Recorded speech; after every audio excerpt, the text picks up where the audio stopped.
राजकीय, सामाजिक, आध्यात्मिक, शैक्षणिक, शेतीविषयक बातम्यांसाठी आदर्श भारत माझा सदैव न्याय हक्कासाठी आपल्यासोबत. ओके. 75 वर्षीय महिलेच्या हर्नियावर यशस्वीरित्या उपचार झालेले आहेत, तर त्या महिलेची तब्येत सध्या कशी आहे? आता ती महिला सगळं नॉर्मल काम करते आहे. तिचं जे काय अगोदर जी करत होती घरचं सगळं जे काय म्हणते कुकिंग म्हणा किंवा नॉर्मल चालणं फिरणं म्हणा ते सगळं ते नॉर्मल करते. अशा प्रकारच्या हर्नियाचे उपचार यापूर्वी किंवा ऑपरेशन यापूर्वी झाले होते का?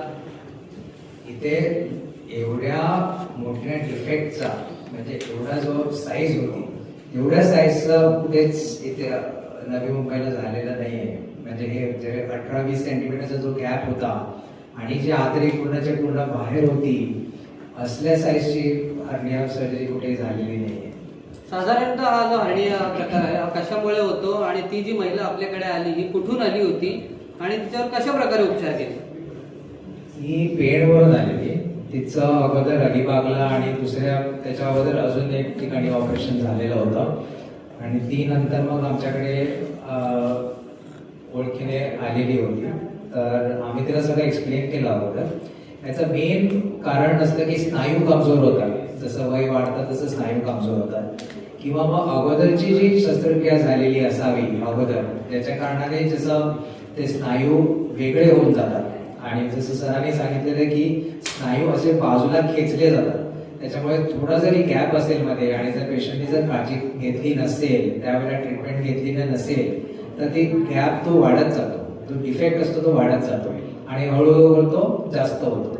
आणि मग सर जसं आता सांगितलं की 10 वर्षानंतर हे ऑपरेशन जे असं झालेलं आहे तर काय कॉम्प्लिकेशन आले आणि ऑपरेशन करताना काय टास्क होतात तुमच्यासोबत? ऑपरेशन तेच सांगितलं ना मी की मोठा जो गॅप असतो त्यामध्ये आणि आतड्या जेवढ्या बाहेर असतात तेव्हा आतड्या आतमध्ये जर पोटाच्या आतमध्ये जर घालायचं असेल त्याचं व्हॉल्यूम कमी असतं, त्याला स्पेस नसते, जागा नसते तेवढी. त्याच्यामुळे तेवढे जर आतड्या जे बाहेर असतात आणि सडनली आपण स्नायूच्या आतमध्ये घातलं तर पोटाचं जे आवरण असते त्याला आवरण दिल्यानंतर सडनली त्याला पेशंटला श्वासोश्वास घ्यायला त्रास होऊ शकतो. त्याच्या फुफ्फुसावरती प्रेशर येतो किंवा आतड्याला आतमध्ये जर आपण ढकलतोय आतमध्ये स्नायूचं त्याला आवरण देतोय जे आवरण नसते. आता 18 सेंटीमीटरचा गॅप होता सडनली आपण आतमध्ये पोटाच्या आतमध्ये जरा ढकलतोय आणि ती स्पेस लिमिटेड असते. त्याच्या कारणाने आपण हे जे प्रोग्रेसिव्ह न्यूमोपेरिटोनियम म्हणतो की त्याला पेशंटला सवय होऊ दे त्यासाठी आपण त्याला आतमध्ये गॅस भरला थोडे दिवस. त्याच्यामध्ये ते स्नायूज थोडे स्ट्रेच करून घेतले, त्याला इंजेक्शन दिलं, स्नायू रिलॅक्स होण्यासाठी त्याला इंजेक्शन दिले.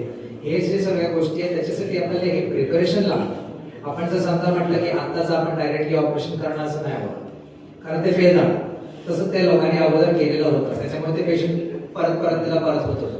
त्याच्यामुळे आपल्याला हे प्लॅन करून 3-4 वेळा त्याला प्रोसिजर करून पेशंटला रिलेटिव्हला समजावून त्याप्रमाणे आपण त्याला प्रोसिजरला घेतलेलं होतं. या महिलेला कोणता त्रास होत होता आणि हा जो ऑपरेशन होतो हे आव्हानात्मक होतं का? डेफिनेटली आव्हानात्मक होतं कारण तिला चालायला त्रास होता. तुम्ही बघितलं ते साईज जी होती ती एवढी साईज असताना जेव्हा त्या आतड्याच बाहेर होत्या तिला पोटात एवढ्या कळा यायच्या मध्ये उलट्या व्हायच्या, संडासला त्रास व्हायचा, पोटात दुखायचं, खाल्ल्यानंतर तिला पोट जेवण जिरत नव्हतं आणि चालायला पण तिला त्रास होत होता. काही समजा काही खाली उचलायचं असेल किंवा दुसरं काही काम करायचं असेल म्हणा पोटात दुखायचं.